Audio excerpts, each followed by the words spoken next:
네, 시청자 여러분 안녕하십니까. 충북 시사토론창의 구은상입니다.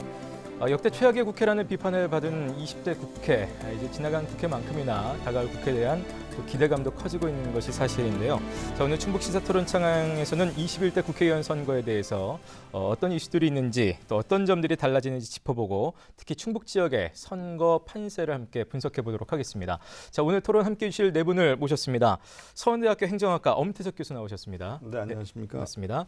그 옆으로 충북 참여자치시민연대 이선영 사무처장 모셨습니다. 네, 안녕하십니까. 네, 반갑습니다. 자, 제 왼쪽으로 배재대학교 한국시베리아센터 라미경 연구교수 나오셨습니다. 반갑습니다. 네. 자, 마지막으로 소셜미디어 테이의 안태희 국장 나오셨습니다. 네, 안녕하세요. 반갑습니다. 자, 네 분과 함께 오늘 총선 한번 짚어보도록 하겠습니다. 자, 일단 오랜 진통 끝에 이제 선거 제도가 어쨌든 확정이 됐습니다. 좀 늦은 감이 없지 않아 있습니다만 어쨌든 선거법 개정이 되면서 지난 20대 국회하고는 이제 일단 달라지는 점들이 몇 가지가 있을 텐데요. 이것부터 좀 짚어가면서 시작을 하겠습니다. 엄 교수님 먼저 좀 드릴까요? 네, 예. 가장 많이 알려진 것이 준연동형 비례대표제가 도입이 됐습니다. 네. 준연동형 비례대표제가 아주 절묘하게 기득권을 거의 건드리지 않으면서 군소정당에게는 뭔가 좀 혜택을 주는 것 같지만 네. 기득권을 많이 건드리지 않는 선에서 통과가 됐습니다. 첫 번째는 지역구가 하나도 안 줄어들었습니다. 제가 항상 말씀을 드리지만 지역구 의석을 줄이는 게 가장 힘든데 네. 그걸 건드리지 않고 또 연동형을 47석 모두가 아니라 30석에 한해서 적용을 하면서 군소정당을 만족시키고 또 거대 정당은 나머지 17석을 가지고 비례대표를 받을 수 있는 구조를 만들어서 예. 여당이 원했던 공수처, 그다음에 검경 수사권까지 다 이뤄냈습니다. 이러한 부분에서 과연 연동형 비례대표제가 실제 선거에서 어느 정도 도움을 줄 것이냐라는 얘기를 하는 데 있어서 예. 처음에 정의당은 다 얘기를 했습니다. 그런데 나머지 군소정당은 크게 혜택을 보지 못할 것이다라고 예상을 했는데 그 과정에 제가 드는 생각은 안철수 전 국민의당 대표가 정계에 복귀를 하게 되어서 바른미래당을 중심으로 할지 아니면 새로운 제3시대 신당을 할지 모르겠으나 그 안철수 당도 적지 않은 혜택을 볼 것이다라는 생각을 하게 됩니다. 왜냐 그러면 4년 전 20대 총선에서 국민의당이 민주당보다도 1% 더 많은 지지율을 얻어서 지역구 의석은 25석인데 비례대표는 13석을 받았거든요. 예. 그것을 가지고 준연동형을 한번 이렇게 대입을 해보니까 정의당보다 훨씬 많은 연동형 비례의석을 받게 되어 있다. 예. 저는 이제 또 엄 교수님이랑 조금 또 약간 또 차이를 좀 두는 부분도요. 네네. 바로 어제였죠. 어제 지금 이제 새로운 보수당과 한국당과의 이야기가 시작이 됐다라고 하는 거. 6대 통합 원칙을 갖고서 유승민 위원장과 예. 또 하태경 의원이 얘기했었던 부분을 받아들이겠다라고 하는 거. 근데 그걸 시작이 되게 되면은 이 눈동이 불어나는 것처럼 예. 안철수 의원이 다시 들어왔었을 때도 이 보수 대통합을 이룰 수 있는 또 하나의 어떤 호기가 될 수 있지 않을까. 예. 그런 차원 내에서 이제 갈 수밖에 없는데요. 겉으로는 표현되지 않지만 물밑에서 들어가야 될 것이 아마 공천 문제일 겁니다. 예. 공천을 공천을 전적으로 포기하고 들어오든지 공천을 요청하는 데를 다 받아들이든지 뭐 이런 관점으로 갈 수 있기 때문에 그런 차원에서 이 대통합 어떤 큰 텐트가 한번 쳐지지 않을까 예. 싶은 생각을 예측을 한번 해보고요. 또 하나 선거 연령 부분이 19세에서 18세로 이제 내려오게 되는데요. 네네. 이 부분이 지금 현재 도교육청에서도 얘기하는 것처럼 지금 우리 도만 해도 이제 4,644명 정도의 유권자가 이제 18세에서 고3 예. 학교에서 나오게 되는데 고3에 우리 지금 대한민국의 대학 입시 제도를 한번 생각을 해보게 되면 예. 이들에게 어떻게 후보자가 가서 그들의 정책을 선거 얘기할 것이며 또 예. 그들이 공부를 하는 입장 내에서 어떻게 후보자를 또 골라낼 것인가라고 어떤 하는 판단을 부분들 내릴지. 그런 어떤 예. 가이드라인이 좀 서야 될 것 같습니다. 예. 저도 예. 관련해서 한 말씀 드리면은 선생님. 일단 청소년의 참정권이 확대되면서 말씀하신 것처럼 충북에는 4,600명 정도 그리고 네네. 전국적으로는 50만 표 정도의 이제 확대 요인들이 있는데요. 제가 볼 때 제일 큰 문제는 교육 당국에서 그 선거 매뉴얼이 제대로 없는 것이 문제입니다. 그래서 일선 학교에서는 상당히 혼란스러운 상황이 벌어질 거고요. 민주시민으로서 이제 첫 투표를 하게 되는데 어떤 방향을 가지고 투표에 임하게 될지 예. 그 부분에 있어서 상당히 이제 이런 교육의 중요성도 저희가 좀 예. 살펴보게 되고요. 또 한 가지는 선거법 위반에 있습니다. 이제 선거법 위반 소지가 이제 여러 군데에서 나타날 가능성이 있는데요. 예를 들어서 선거 60일 전에 투표용지와 유사한 모형을 가지고 사용할 수 없다. 이런 것도 있고요. 또 선거 6일 전에는 여론조사 결과를 이제 발표하지 못하게 돼 있는데 학생들이 뭐 자체로 한 내용들을 SNS에 올린다거나 이렇게 됐을 때는 예. 이 선거법에 또 저촉이 되는 부분들도 있단 말이에요. 그래서 학교 당국에서는 이런 부분을 유념해서 교육을 잘 시켜야 될 것 같고요. 예. 일본에서 2016년도에 참의원 선거 때 처음으로 18세에 투표를 하게 됐는데 18세의 투표율이 19세 투표율보다 10% 정도가 높았다고 해요. 그래서 이 선거 교육의 중요성 다시 한번 생각해 봐야 할 것 같습니다. 예, 여기서 제가 하나 짚어야 될 거는 그 늘어나는 표수가 전국적으로 50만 표라고 하셨는데 예, 14만 4만 표. 표 정도 되는 예. 거죠. 예, 그것만 한 참조 좀 그게 드리겠습니다. 만 18세가 50만 명이 넘고 예, 예. 투표권을 갖는 투표권을 왜냐면 예. 4월 15일 맞습니다. 기준으로 하니까 예, 예, 그래도 예, 예. 14만 명인데 그거를 하면 제가 저희가 덧붙여 좀- 말씀을 드리면 예.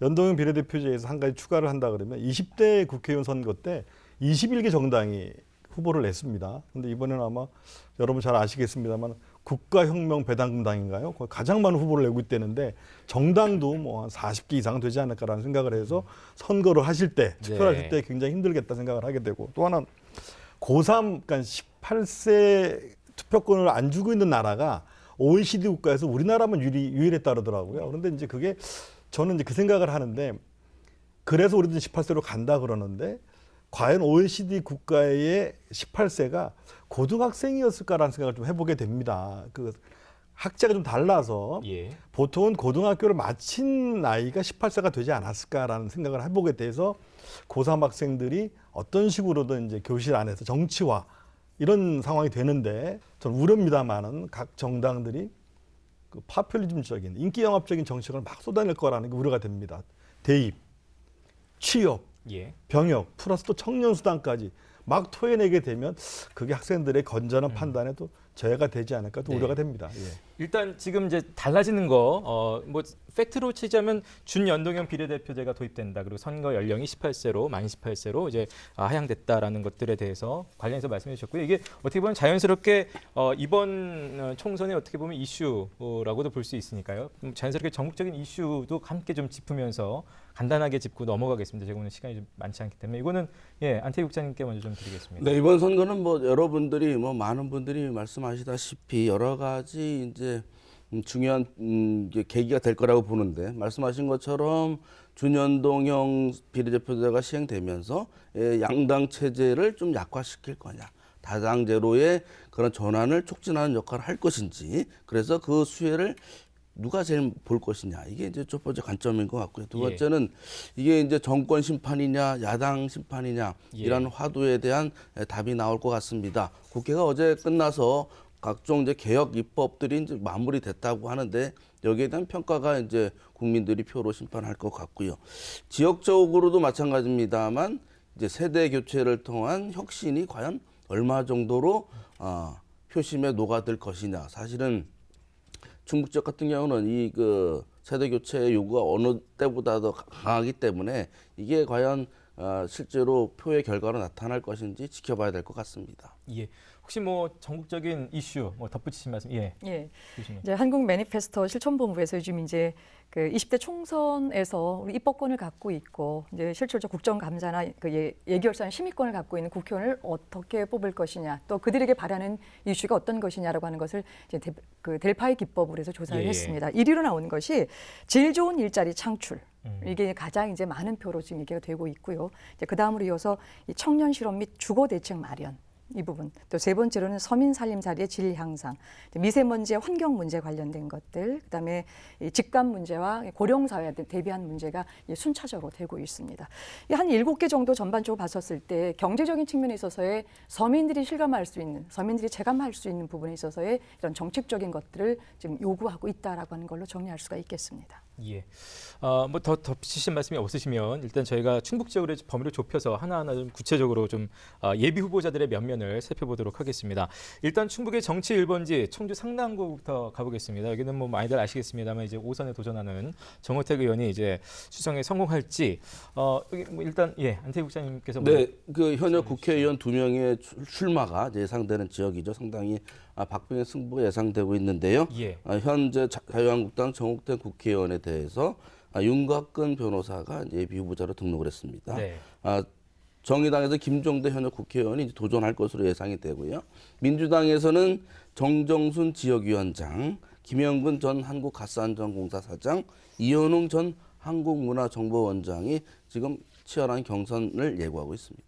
예, 뭐 그야말로 정치 1번지답게 많은 분들이 이제 도전 의사를 좀 비치고 있는데 어떻게 좀 보고 계세요, 다른 분들은? 네, 그 정치 예, 1번지 이재명 이 상당구에 이제 많은 시선이 쏠리는 건 자연스러운 현상 같은데요. 예. 그 현직 정우택 의원이 5선에 도전을 합니다. 정우택 의원이 19대 총선에서 그 홍재영 후보와 맞붙었을 때 이제 선거 전략이 젊은 후보, 힘 있는 후보 이런 전략이었거든요. 네. 근데 이 전략에 이제는 되치기를 당할 그 연배가 좀 되셨어요. 네. 그리고 물갈이론의 대상이기도 하다 이런 평가들도 있는데요. 또 당내에서는 황교안 키즈라고 하는 또 윤갑군 후보와 경선 이것도 이제 관전 포인트라고 할 수 있겠고요. 그리고 도전장을 내민 민주당에서는 지금 3-4명의 후보군이 있는데 네네. 이제 인지도 측면에서는 이제 차별화가 되지 않았기 때문에 계속해서 뭐 전략 공천 이런 얘기도 나오고 있는 지역이기도 한 것 같습니다. 그리고 또 한 가지는 이제 진보 정당의 현역 의원 김종대 의원이 출마를 네. 하는데요. 저는 여기에서 그 산무 정치를 청산할 수 있을 것인가? 이제 청년, 진보, 여성 이게 충북 정치의 특성이라고 하는데 이걸 좀 깰 수 있을 것인가? 근데 이제 정우택 의원의 아성에 도전해서 탈환하는 건 쉽지 않겠지만 예. 정치는 생물이고 또 선거 연대를 통한 후보 단일화 카드 이런 게 작동된다면 어떻게 될지 모르는 상황이다라고 얘기할 수 있을 것 같습니다. 예. 네. 청주 이제 상당구 하면은 뭐 우리가 정치 1번지, 우리 네네. 충북 정치를 얘기할 때 얘기를 하게 되잖아요. 이번에 1월 12일자 지금 예비 후보 등록을 보게 되니까 한 38명 하셨고요. 그럼 예. 전체 전체적으로. 그 전국적으로 34개의 정당이 등록을 했는데 우리는 4개의 정당이 충북에서 보여지는데 네. 그게 전체가 보여지는 것이 이 청주 상당구입니다. 청주 상당구 저는 그런 차원에서 굉장히 좀 그 정치학자로서 굉장히 이 부분을 좀 지켜보고 있는 부분인데요. 예. 5선의 현역 의원 또 지금 현재 여당의 구도내에 있어서의 이제 공천에 이 그 경쟁이 들어가야 될 그 김영근 그 전 가스안전공사 예. 또 세상에. 이현홍의 그 원장 같은 경우에 보게 되면은 실제 이 둘은 충북 그 민주화 운동에 있어서도 1세대 그리고 마지막 세대라고 하는 10년간의 차이가 나고 있는데 실제 경쟁을 또 맞붙이게 되고요. 또 하나 여기에서 꼭 그 주목을 해봐야 될 것이 이 그 정정순 지역위원장입니다. 예. 굉장히 좀 공을 많이 드리고 있었거든요. 이건 다 아시다시피 이제 그렇지만 민주화 운동 세력의 또 그런 영역이라고 하는 부분들이 다시 새롭게 지금 부각을 예. 하고 있고 그런 차원에서 이들 셋의 어떤 경선까지를 한번 우리가 지금 지켜봐야 될 것 같고요. 또 하나는 이제 김종대 의원인데요. 이제 예. 비대의원으로서 이제 지역구 출마 선언을 하고 일찍부터 시작해서 정의당의 어떤 그런 그 깃발을 꽂겠다라고 예. 하는 것들로 지금 이제 하고 있는데요. 이 김종대 의원이 갖고 있었던 여러 가지 장점, 또 여러 가지 다양한 활동 중에 있어서 전국적인 측면에서 굉장히 많이 좀 네. 알려져 있는데 그것이 지역적인 현안으로 어떻게 녹아 들어갈 것이냐라고 하는 사안들. 그래서 그런 부분들 중심으로 해서 이게 지켜봐야 될 사안이고요. 또 하나는 정우택 의원이 이제 5선에 도전을 합니다만은 지금 그 대구 고검장에 전 대구 고검장을 있었던 윤곽근 이제 이 고검장이 들어오게 되는데요. 그런 차원에 있어서도 이 공천 문제 부분을 그 어떤 현 의원에게 주는 이런 부분을 갈 것인지 아니면 새롭게 좀 굴 것인지라고 하는 부분을 한번 볼 필요가 있겠습니다. 예. 여기는 일단 여야 모두 그러니까 뭐 자유한국당이든 더불어민주당이든 당내 경선 뭐 그 자체가 좀 치열하게 좀 살펴지는 그런 지역구긴 하네요. 덧붙이실 말씀. 예. 정 교수님. 그 우리 지역 얘기를 이제 오픈하는 의미에서 우리가 좀 관전 포인트라고 할 수 있는 걸 몇 가지 정리를 해보면 첫 번째는 정치적인 측면에서 여당이 어떻게 보면 굉장히 잘하고 있죠. 공약했던 대로 공수처, 선거제도 개혁, 검경수사권 수정 다 이뤄냈습니다. 네. 이러한 개혁과 현재 경제 문제, 환경 문제, 남북미 관계 등과 같은 다른 요소들의 관계에서 과연 여당의 정치개혁, 검찰개혁이 현지의 삶을 통해서 이루어지고 있는 것들을 이겨낼 것이냐 아니면 결과적으로 표심은 먹고 사는 문제로 갈 것이냐라는 게 하나의 관전 포인트겠고요. 제가 알기에는 우리 지역에서 5선이 나온다면 제가 알기에는 처음이라고 저는 생각을 합니다. 그래서 예. 정우택, 오재세, 변재일 과연 5선 구제 누가 올라갈 것이냐라는 그런 부분들을 한번 생각해 봐야 되겠고요.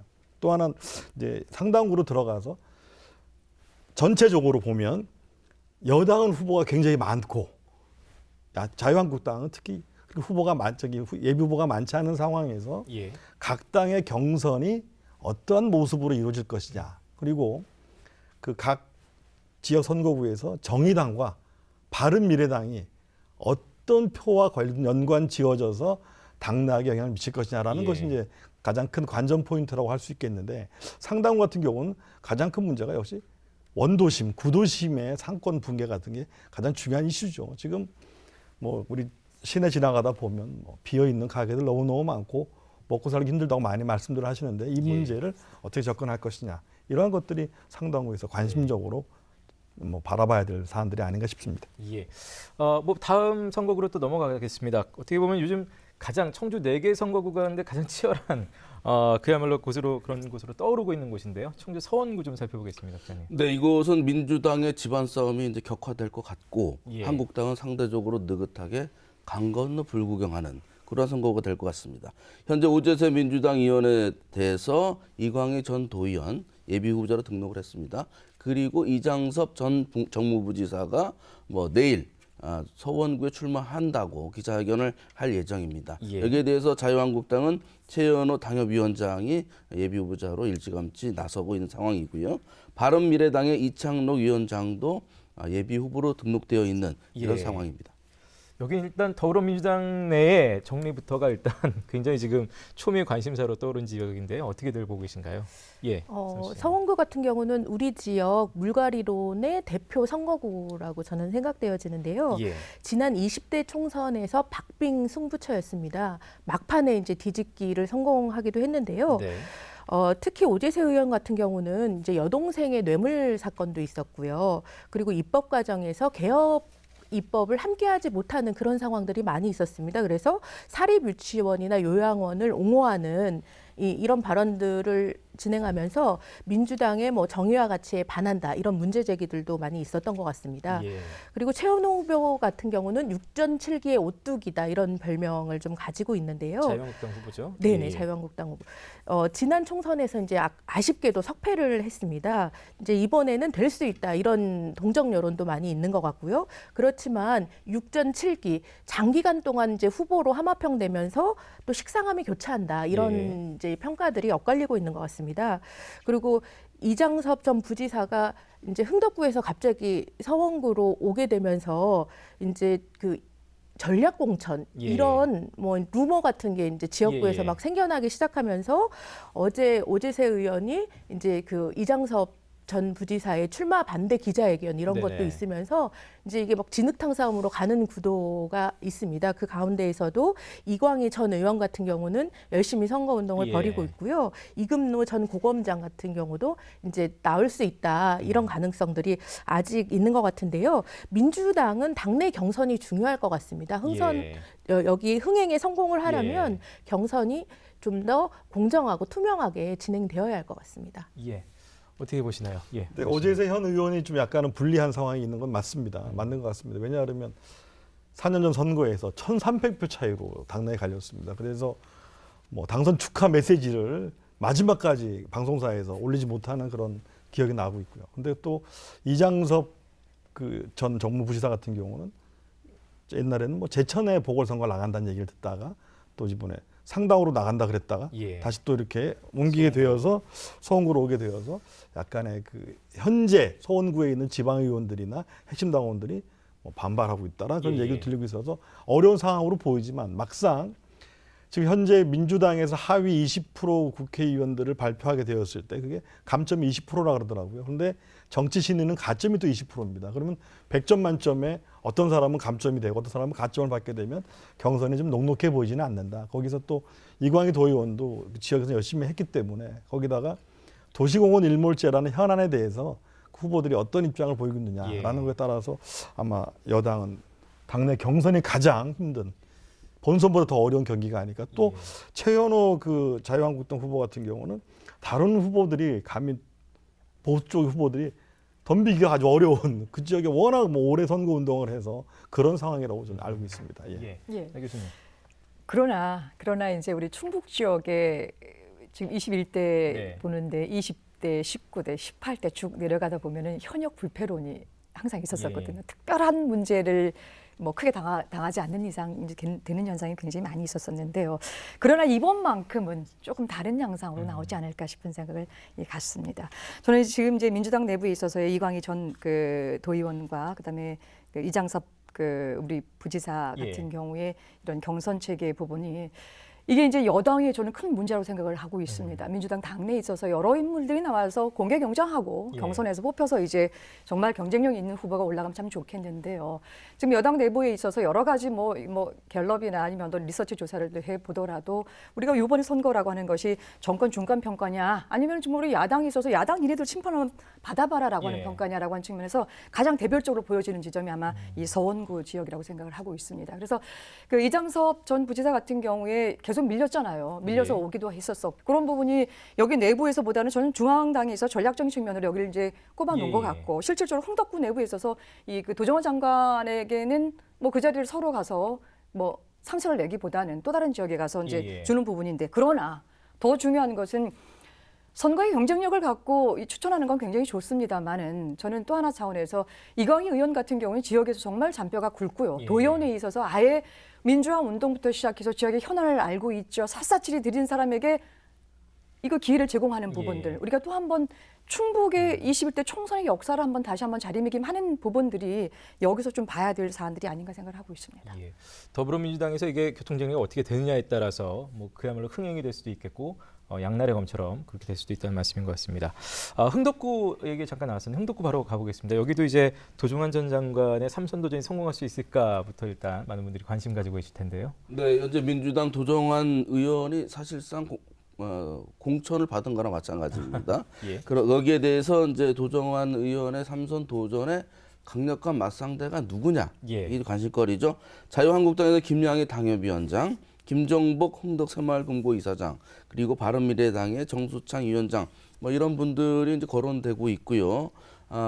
신용환 서원대 석좌 교수가 지금 보수 대통합 논의에 따라서 전개되는 거에 따라서 어느 당으로 나올 수는 모르겠습니다만 청주 흥덕에 예. 관심이 아주 큰 것으로 도전하고자 하는 의지는 상당히 강한 것으로 알려지고 있습니다. 예. 여기는 뭐 당내 경선이 이렇게 치열해 보이는 곳이 아닌가요? 어떻습니까? 다른 분들. 그 청주 4개 선거구 가운데 예. 그 4년 전에 선거 결과를 보면 3분 4선에 올라갔던 3분은 굉장히 어려운 선거를 치렀어요. 뭐 2% 내외에 뭐 1,300표 이런 차이로 겨우겨우 되셨는데 도종환 의원은 그때 낙승을 했습니다. 낙승을 예. 했는데 그 당시에 이제 사실 변수가 있었죠. 국민의당이라는 후보들이 있어서 많은 보수표를 가져가서 이제 그런 결과가 나오긴 했습니다만 그 덕에도 된 분도 있고요. 그래서 이제 우리 선거에서 공천의 어떤 가장 큰 기준이라 그런다면은 뭐 정량 평가를 합니다만은 보이지 않는 정성 평가가 당선 가능성, 정당 기여도라는 게 있는데 그러한 측면에서 도종환 의원이 배려된 것이 아닌가. 이 4년 전의 선거도 뭐 성과가 좋았고 또 이 예. 정부에서 또 문광부 장관을 했었죠, 그죠? 그래서 그런 부분에서 신뢰를 받고 있는 것이 그 이장섭 정무부지사 전 정무부지사를 다른 선거구로 이렇게 보내는데도 작용을 하지 않나 싶은데 사실 또 이런 부분에서 KTX 오송역 관련된 부분들이 또 이 지역은 이슈더라고요. 그래서 예. 이런 것들을 어떻게 물고 나올 건지가 뭐 관심사가 되겠습니다. 그리고 예. 말씀하신 대로 김양희 전 충북도의회 의장 여성에다가 지방의원 출신인데 공천을 받고 본선까지 가고 또 당선될 것이냐 이런 것도 중요한 관전 포인트 같습니다. 예, 이선영 사무실장님. 네, 그 흥덕구는 전통적으로 민주당의 지지세가 강한 지역입니다. 그래서 예. 민주당의 텃밭이다 이렇게 분류되기도 하는데요. 도정환 의원이 일찌감치 이제 후보 확정이 된 지역이기도 합니다. 네네. 근데 뚜껑은 열어봐야 알 것 같습니다. 지금 이제 보수가 대결집되고 진보가 예. 대결집되고 있는 상황에서 이제 박빙의 승부처가 될 수도 있다라는 생각이 들고요. 말씀하신 것처럼 자유한국당의 김양희 후보가 이제 여성 후보로서 일찌감치 지역구에서 많은 활동을 하고 있습니다. 근데 뭐 도당위원장의 복심은 다르다 이런 루머들도 있어서 이제 경선 결과가 어떻게 될지는 이제 뚜껑을 열어봐야 좀 알 수 있을 것 같고요. 바른미래당의 임원경 후보 같은 경우도 이제 이번에 나올 것으로 예측은 되고 있는데 이제 최근에 도의원에서 휴지기가 좀 있었기 때문에 그리고 바른미래당의 인지도 이런 걸로 봐서는 좀 약세가 아닐까 이렇게 점쳐봅니다. 예. 혹시 덧붙이실 말씀 없으시면 이제 마지막 청주 4개 선거구 중에 청원구가 되겠습니다. 여기는 이제 사선의 변재일 의원 그리고 바른미래당의 김수민 의원 현역 의원끼리 붙지 않겠느냐라는 얘기가 나오고 있는데요. 어떻습니까? 네, 그렇습니다. 민주당의 그 변재열 의원은 상당히 좀 느긋하고요. 김수민 의원은 상당히 좀 속이 좀 탈 겁니다. 그런 상황입니다. 그리고 민주당 변재열 의원에 대해서 정균영 한국조폐공사 상임감사가 도전장을 이제 내밀 것으로 보입니다만 여기는 변재열 의원이 한 20%에 포함된다 하더라도 다른 이제 경쟁자가 가점을 받는 그런 신인으로 가점을 받는 분이 없기 때문에 좀 느긋한 입장인 것 같고요. 그리고 한국당에서 황용호 위원장 등이 이제 거론되고 있고 말씀하신 대로 바른미래당에서는 김수민 국회의원이 지금 노리고 있는 상태입니다. 과연 여기도 그 보수 대통합, 뭐 보수 신당 여기에 따라서 후보가 좀 결정될 가능성이 높죠. 청원구는 다들 어떻게 보고 계신가요? 이성윤 사무처장님. 최근에 그 모 방송사에서 여론조사를 한 걸 보니까 청원구가 민주당 지지세가 가장 높은 지역으로 나와 있더라고요. 아마도 이제 오창 지역의 영향인 것 같은데요. 변재일 현 의원에게는 상당히 유리한 상황이다라는 생각이 들고요. 여기야말로 텃밭이네요. 그러면. 네, 그럴 수 있을 것 같습니다. 그리고 상대에 나오는 정균영 후보가 상대적으로 좀 약한 지지세이기 때문에 뭐 이렇게 후보로서는 이제 안착될 수 있을 것 같다 이런 이제 예측을 해보고요. 그리고 김수민 의원이 젊고 참신한 여성 현역 의원으로서 이제 기대가 많이 됩니다. 그리고 소각장 싸움이나 뭐 오창에서 많은 활동을 해왔기 때문에 또 어떻게 영향을 미칠지 저희도 이제 관심 있게 보고 있고요. 상대적으로 자유한국당 후보군은 인지도 면에서는 조금 약한 측면이 있지 않겠나라는 생각이 드는데 이건 역시 이제 새몰이가 어떻게 되느냐, 보수가 어떻게 결집되느냐에 따라서 이제 뭐 여러 가지 예측이 있을 것 같습니다. 지금 김수민 의원 얘기로는 이제 뭐 그 환경 문제를 가지고 지역에서 많이 활동하셨다고 말씀해 주셨는데 아까 처음 평하시기로는 지금 뭐 이렇게 어려운 시간 보내고 있지 않겠느냐라는 얘기를 해주셔서요. 그러니까 이제 이쪽 같은 경우에는 그 야권에서 이제 어떤 후보가 나와야 되는 이제 나올지 이제 관심거리인데요. 그 김수민 의원 같은 경우는 현재 그 안철수 의원의 컴백, 그 다음에 보수 대통합과의 그런 이제 전개 과정에 따라서 예를 들어 이제 그 중에 이제 한 명의 어떤 단일 후보가 되어야지 이제 맞상대를 벌이지 않겠어요? 그런 것에 대해서 좀 고민이 깊고 그 향배를 좀 많이 지켜보지 않겠느냐 그런 겁니다. 그런데 이제 어쨌든 청주 청원군이 민주당의 텃밭이고 여러 가지 뭐 김수민 의원과 지금 변재일 의원이 지금 느긋하게 갈 수만은 없지 않는 또 변수들이 또 하나 또 있지요. 우리 전반적으로 봤었을 때 이제 정권의 중간 평가 부분이다. 이제 벌써 조국 문제가 지금 내려가는 듯한 하지만 만약 안철수 의원이 다시 돌아와서 대통합 문제로 다시 전환이 되게 되면은 김수민 의원과 지금 이 황용호 위원장 간에 있어서의 뭐 이런 뭐 단일화 문제도 한번 고민을 해봐야 될 테고요. 자 그렇게 모아지게 되는 이제 상황이 되게 되면은 지금 현재 뭐 이 그 검찰 개혁을 부르짖고 나왔습니다만은 이 추미애 장관의 이 그 검찰 개혁 또 이 조직 인사 과정을 통해서 봤었을 때 바로 끝나고 나서 여러 이제 한 가지 리서치 회사만 아니라 여러 개 통계를 이렇게 쭉 살펴보게 되면은. 오히려 여당은 여당대로 또 지금 제1야당은 1야당대로 가지만은 현재 여기도 저기도 적을 두지가 않고 있는 무당파 같은 경우에는 오히려 이 정권 중간 평가를 해야 된다. 한 40% 정도를 한번 야당이 승리할 것이다. 반면에 여당 같은 경우에는 지금 현재 조국 사태 이어지는 검찰 개혁을 부르짖었지만은 검찰 내 인사 조직을 하는 이런 과정 속에 있어서는 한 29% 정도밖에 안 될 것이다라고 하는 것을 보면은 이제 앞으로 굉장히 크게 보수 대통합이 어떻게 진행될 것이냐라고 하는 것에 따라서 이 청주 청원도 지금 변재일 의원이나 또 이 민주당 내부에서 안전하고 안락하게 볼 수만은 없을 거라는 생각을 갖습니다. 제가 이어서 한마디 드리면 아까 제가 그 오늘 토론 맨 앞부분에 말씀드린 건데 왜 안철수 전 대표한테 가능성이 있다고 엿보냐 그러면 무당파층과 보수적 중도가 갈 곳이 없다.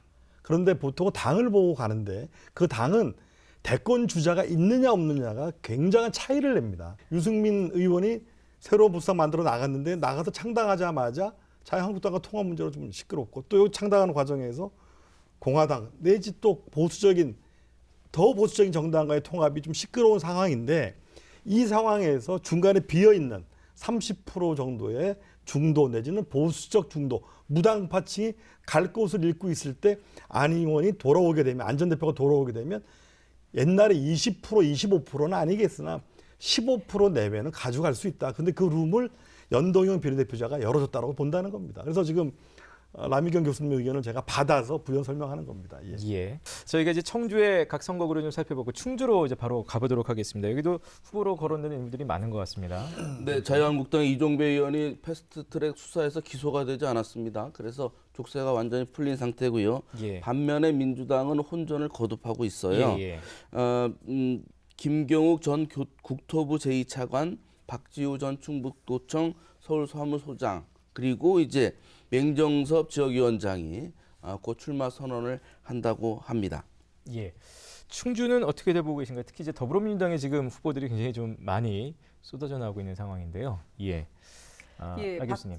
지금 박주 지금 후보가 예비 후보 등록을 했는데요. 어쨌든 이시종 퀴즈라고 해서 오랫동안 뭐 8전 네. 8승을 하고 있는 이시종 도지사에게서 정치를 배웠고 차분하게 이 부분들을 좀 해나간다라고 하는 측면들. 뭐 말씀 주셨던 것처럼 그 이종배 의원이 이제 그 자유한국당이기 때문에 예. 나머지 분들은 전부 다 지금 다 민주당으로 해서 박영태 예. 그 파출소장까지 해서 전 파출소장까지 해서 뭐 우건도 전 충주지사까지도 지금 네. 이제 출마의 이제 변들을 뭐 실제 등록을 어떻게 네, 하실지는 그렇죠. 모르겠지만 한 5분 정도가 지금 이제 벌이고 있거든요.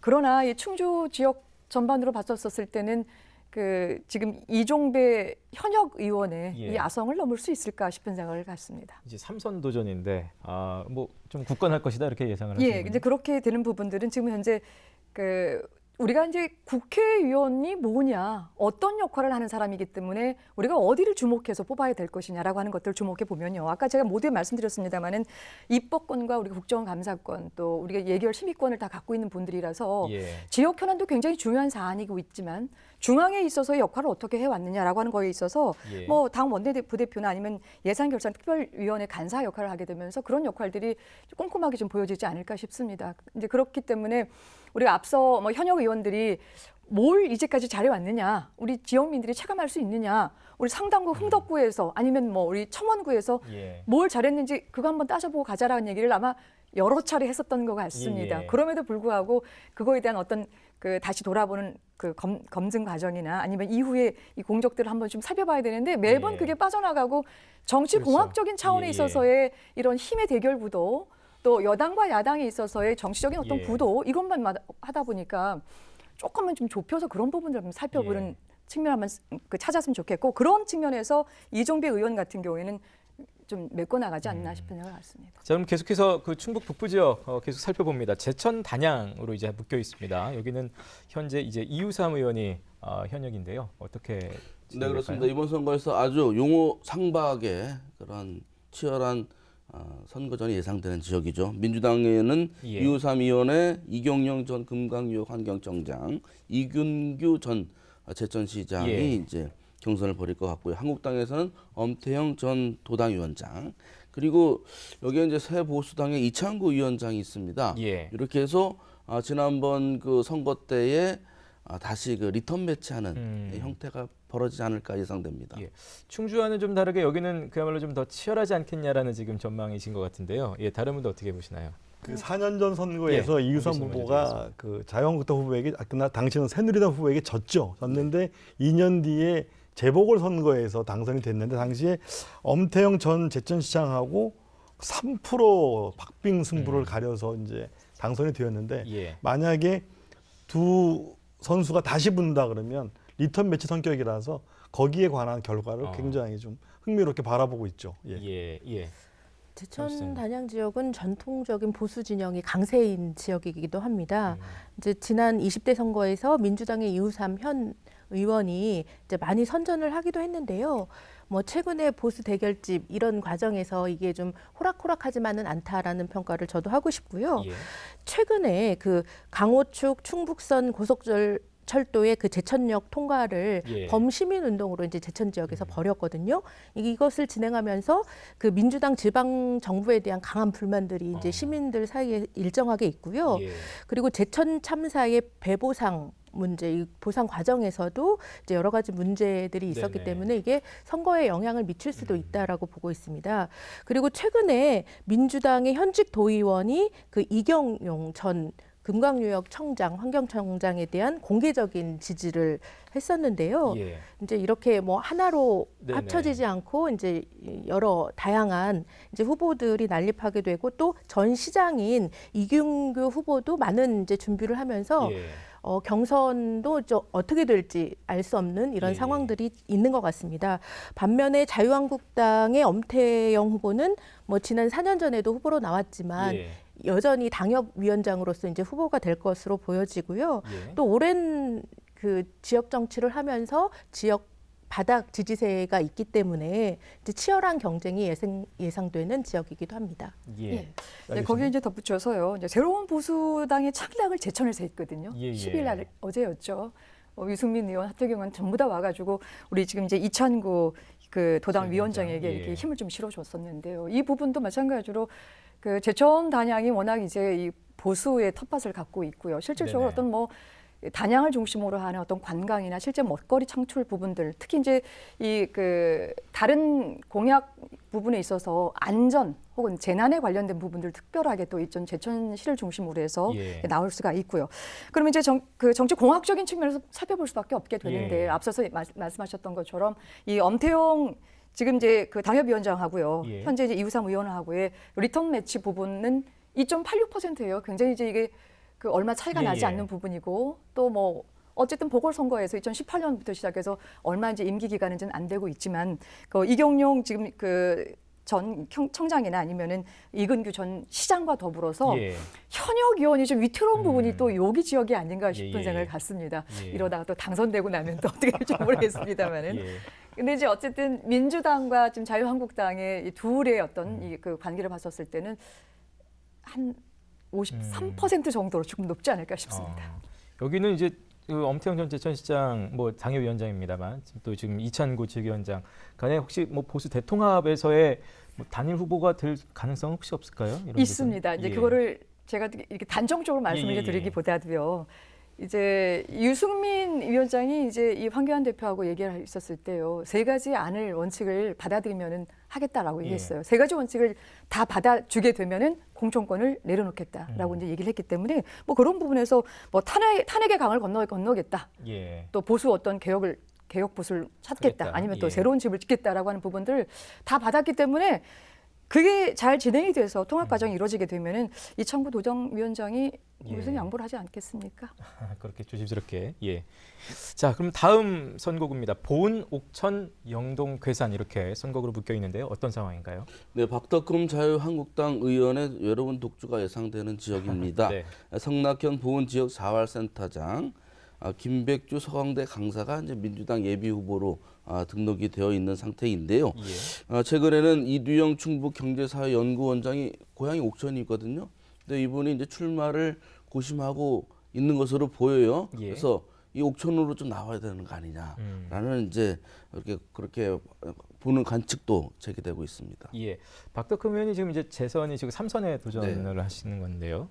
다른 분들은 어떻게 전망들을 하시고 계신가요? 기본적으로 예. 지금 군 단위는 굉장히 보수화되어 있습니다. 그래서 어떻게 보면 자유한국당이 유리한 고지에 있는 건 맞습니다. 그러나 실질적으로 또 그러다 보니까 또 경쟁력 있는 후보가 여당이 잘 나오지 않는 것도 또 이유가 됩니다. 예. 그래서 이제 이런 것들이 이제 계속 자유한국당 입장에서는 선순환 구조로 가고 있는데 예. 실질적으로 지금 우리 군 단위는 여러 가지 문제가 있죠. 초고령 사회에 접어들었고 또 거의 이제 군이 사라질지도 모르는 예. 지자체 소멸도 등장하고 있고 그러다 보니까 먹거리 문제도 심각하고 그래서 이러한 부분에서 과연 그동안 재선하는 기간의 성과가 어떻게 평가될 것이냐라는 것도 좀 지켜봐야 되겠습니다. 예. 예. 근데 이제 더 근본적인 문제가 이 예. 지역적으로요. 이게 괴산이 이제 편입이 돼서 들어갔잖아요. 예. 근데 지역적으로 봤었을 때 남부권을 해서 괴산을 묻게 되니까 예. 이거 이제 뭐 며칠 전에 보니까 윤담진 충북 도의원도 계속 제기를 하고 있는데 물론 이게 21대 총선에 있어서의 뭐 이슈가 되느냐 벌써 선거 국정 문제는 이전이 됐기 때문에 예. 나라고 치부해 버리기에는 물론 이 초고령 사회이기 때문에 인구의 어떤 그런 구도 속에 나뉘어지는 이 선거구 획정 문제를 다시 좀 돌아볼 필요도 없게 되는 상황이 왔겠지만 그래도 문화가 다르고 예. 또 지역적인 부분에 있어서의 달랐기 때문에 괴산의 유권자들이 더 적극적으로 네. 참여할 수 있는 것들이 조금 막아지는 것들이 되지 않았느냐 싶은 생각도 같습니다. 예. 그러니까 기존에 이제 남부 3군이라고 했던 데서 이제 괴산이 같이 이제 있기 때문에 거기서 오는 변수들도 좀 생각을 해야 될 것 같네요. 자, 마지막입니다. 증평, 진천, 음성 선거구 여기 상황 살펴주시죠. 네, 사상 최초의 검경 출신 후보들이 이제 맞대결을 벌일 거 아니냐 이런 네네. 것 때문에 관심이 많았는데요. 안 될 가능성도 점점 제기되고 있습니다. 현재 경대숙 자유한국당 국회의원에 대해서 이필용 전 음성군수가 도전장을 내밀고 있죠. 예. 민주당에서는 임혜정 지역위원장에 대해서 이모선 전 경찰청 차장이 도전할 것으로 예상이 됐는데 예. 오늘까지 출마한다는 소식이 없어서 좀 포기하는 거 아니냐 이런 관측도 제기되고 있고요. 이 지역은 치열한 그 3개 군 간의 그런 소지역 예. 선거가 좀 강할 것으로 예상됩니다. 소지역 선거라는 건 또 어떤? 뭐 음성 출신, 예. 진천, 예. 증평 각각의 이제 그 자기 지역 출신들을 이제 예. 뭐 내야 되지 않느냐 뭐 이런 거죠. 그런 면으로 보면 어떻게 전개가 될까요? 지금 일단 자유한국당에서 경대수 의원하고 이제 이필용 전 군수하고 이제 맞붙는 그런 상황이 돼서 그런 것도 굉장히 좀 많은 분들이 관심 가지실 것 같습니다. 네, 그 예. 현역 의원인 경대수 의원은 괴산 출신입니다. 근데 지난 20대 총선에서 괴산군이 남부 상군으로 병합이 되면서 사실 경대수 의원에 대한 평가는 고향을 버리고 고향을 등지고 중부 상군을 택했다. 예, 예. 이런 배신의 이제 아이콘도 이렇게 씌워져 있기도 한데요. 지향해야 하지만 아직도 지역으로 가면 학연, 지연, 혈연 이런 부분들이 있기 때문에 과연 우리 지역 출신도 아닌데 후보로 이게 가능할지에 대한 것도 이제 살펴봐야 될 것 같고요. 음성군의 전 군수인 이필용 후보가 이제 도전장을 내밀고 있어서 경선 결과도 어떻게 될지 이제 귀추가 주목되는 상황입니다. 예. 그리고 이 지역의 세 개 군이 지금은 모두 민주당의 지방 정부를 가지고 있는데요. 이 결과가 어떻게 영향을 미칠 것인가도 상당히 관심 있게 지켜보고 있는데요. 그 임혜종 당협위원장이 출마 선언도 하고 출판 기념회도 이제 대대적으로 했는데 대항마가 될지 네. 그러나 좀 약하다 이런 이제 그 평가들도 있고요. 또 김동연 전 경제부총리 얘기도 꾸준하게 이제 하마평으로 오르내리고 있는 것 같습니다. 예. 뭐 이 상황에서 그 이모선 전 경찰청 차장 이분도 이제 그 경선에 가세를 하겠다 이런 얘기들도 있어서 좀 끝까지 지켜봐야 할 것 같습니다. 예, 저희가 좀 선거구별로 좀 한번 판세를 좀 살펴봤습니다. 간략간략하게 살펴봤습니다. 자, 4.15 총선 이제 마지막으로 다시 한번 관전 포인트를 할까요? 특히 이제 충북 우리 지역의 어떤 주요 이슈들 다시 한번 좀 짚어본다면 어떤 것들이 있을지 좀 정리를 하면서 마치겠습니다. 예, 안태용 차장. 네, 뭐 잘 아시다시피 이제 5선 도전장을 이제 많이 이제 내밀고 있는데 충북에서 5선에 누가 성공하느냐가 관전 네. 포인트인데요. 그만큼 세대 교체는 충북에서 조금 이제 약하지 않느냐 그런 것이 이제 좀 반론이 될 것 같고요. 그리고 청주 지역은 이제 민주당이 3명이고 한국당이 1명이지 않습니까? 이 구도가 어떻게 바뀔 것이냐, 이게 충북 전체 선거구에 어떻게 영향을 미칠 것이냐라고 좀 그게 관전 포인트일 것 같고, 젊은 사람, 여성 정치인, 그리고 이제 정의당, 뭐 바른미래당 또는 이제 새로운 당의 정당 지지율이 어떻게 될 것인가가 좀 지켜볼 만한 상황인데요. 제가 볼 때 근데 지금까지는 좀 혁신적 공약도 없고 예. 충북형 정치인도 아직은 없습니다. 예전에 그래도 대망론도 내세우고 예. 뭐 이렇게 큰 인물을 호소하는 사람들이 있었는데 이번엔 당선이 목적인지 그렇게 큰 그림을 그리는 분은 아직 없는 것 같아요. 그 말씀은 곧 지역의 이슈 자체보다는 전체적인 정치 지형이라든지 정치 공학적인 측면에서 좀 표가 갈릴 가능성이 높다라고 예측을 좀 하시는 건가요? 네, 그러면서 좀 저는 상당히 좀 걱정스러운 게 이번에 이런 식으로 선거가 진행되면 결국은 어쨌든 뭐 지역세를 강화하기 위해서는 지역의 인물을 키워야 되는 게 이제 가장 큰 게 이제 국회의원 선거인데 예. 충북이 지방자치 시대나 이런 거에 걸맞는 그런 리더가 나타나는데 좀 어려움을 겪지 않겠냐. 결국 노세한 정치가 충북인의 민생을 좀 오히려 후퇴시키는 그런 면이 있지 않겠냐 좀 봅니다. 예. 네, 사무실장님. 네, 충북에 지금 8개 선거구가 있는데요. 4대4의 기계적 균형을 맞추고 있습니다. 이번 총선에서 그 4대4 균형이 깨질 것인가 네. 이게 좀 관전 포인트라고 보여지고요. 또 하나는 안태희 국장님도 말씀을 좀 하셨지만 충북 지역의 산무 정치가 깨질 것인가, 여성과 진보, 청년들이 정계 진출이 가능할 것인가 이게 저는 두 가지가 포인트라고 예. 봅니다. 예. 예, 알겠습니다. 이번에 이제 선거법이 바뀐 게 두 가지가 있지 않습니까? 예. 준연동형 비례대표제를 처음에 이 취지로 바꾸게 된 결정적인 이유가요. 지금 현재 갖고 있는 소선거구제의 문제를 사표를 좀 예. 줄여보자라고 하는 거. 대표성을 좀 더 우리 소수당이나 뭐 정치 신인이 됐든 여성이 됐든 좀 해보자라고 하는 부분들. 그러나 충북에서 지금 8개의 선거구를 쭉 훑어보면서요. 이거는 하나도 적용이 좀 안 되는구나. 예. 여전히 34개의 전국 정당이 있다라고 하는데 우리는 4개의 정당. 네. 그중에서도 지금 양당 구도에 좀 대부분 가는 것이지 상당부의 이 정의당의 우리 그 김종대 의원 말고는요. 8개 전체가 좀 양당 구도로 그대로 가고 있거든요. 예. 자, 그렇다고 한다면 저는 오히려 이 중앙에 핫 이슈가 없는 것이 더 다행스럽다는 생각을 갖습니다. 그래서 지역적인 부분으로 물론 기본적으로 국회의원이 해야 될 기본적인 3가지 역할이 있습니다만은 지역 현안을 바른 역에서 딛고 있고요. 머리와 활동은 국회 가서 하더라도 지역적인 현안을 좀 잡는다고 한다면 오히려 좀 더 꼼꼼하게 지금 현재 지역적으로 나왔던 사안들 예. 또 지역을 정말 발로 뛰고 잘 아시는 분들 또 새로운 어떤 그런 인물들을 예. 조금 길러내는 역할들도 이번 21대에서는 우리 충북에서 좀 해줘야 되지 않겠습니까? 예. 지금 뭐 혹시 못다한 말씀 이제 마무리 말씀 듣겠습니다. 시간이 많이 가서 이거는 이소연 사무처장님부터 이거 한 분씩 다 드리겠습니다. 예. 네, 저는 덕담으로 마무리를 하고 싶은데요. 네네. 더도 말고 덜도 말고 선거 때만 같아라라는 말씀을 드리고 싶습니다. 예. 사실 유일하게 정치인이 유권자를 향해서 머리를 숙이고 또 유권자를 섬기겠다고 말하는 기간이 선거 기간인데요. 네. 저는 일상에서 좀 섬겨줬으면 좋겠다라는 차원에서 말씀드리고 싶습니다. 네. 안태희 국장님 바로 드리겠습니다. 네, 그 18세 고3이 투표를 한다 그래서 걱정이 많은데 사실은 그 학생들이 지금 아버지도 아니고 할아버지 세대를 뽑을 가능성이 있는 선거예요. 그런 네. 18세 미래 청년, 우리 미래 세대에게 그런 이번에 출마하는 분들은 과연 무엇을 내세울 것인가 잘 판단하셔야 될 거라고 봅니다. 예. 나 교수님. 예. 예. 저는 뽑고 나서 후회 말고 예. 뽑기 전에 살펴보자. 아. 이렇게 말씀 좀 드리는데요. 예. 여튼 매번 선거철마다 잘하겠다, 뭐 하겠다 공약으로 이 앞서기보다는 매번 이렇게 어떤 세력적인 차원에서 힘의 어떤 그런 그 균형 관계에서 이제 보이다 말고 시간이 다 되게 되는데요. 이번만큼 우리 유권자 여러분께서 후보의 면면을 좀 살펴보고 지역에 가장 적합한 사람들을 한번 뽑아주시는 이런 선택을 한번 해주시기를 기대합니다. 네. 마지막 엄 교수님. 예.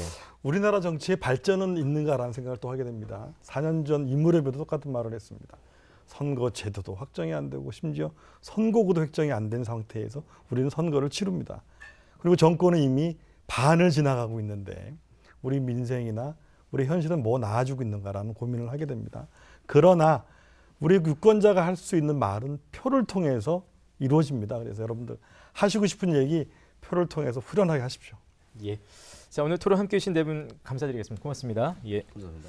자, 얼마 전 발표된 여론조사를 보니까요. 20대 국회 의정 활동이 100점 만점에 18.6점을 받았다고 합니다. 거의 낙제점이라고 할 수 있겠는데요. 항상 선거 때마다 후보들만큼이나 유권자가 중요하다는 말씀, 그런 얘기들 들리곤 하는데 역시 남은 3개월 일 잘할 수 있는 후보자를 또 선택해서 21대 국회로 보내는 것 우리 유권자들의 몫이 아닐까 생각이 됩니다. 충북 시사토론창 오늘 순서는 여기서 마치겠습니다. 시청해주신 여러분 고맙습니다.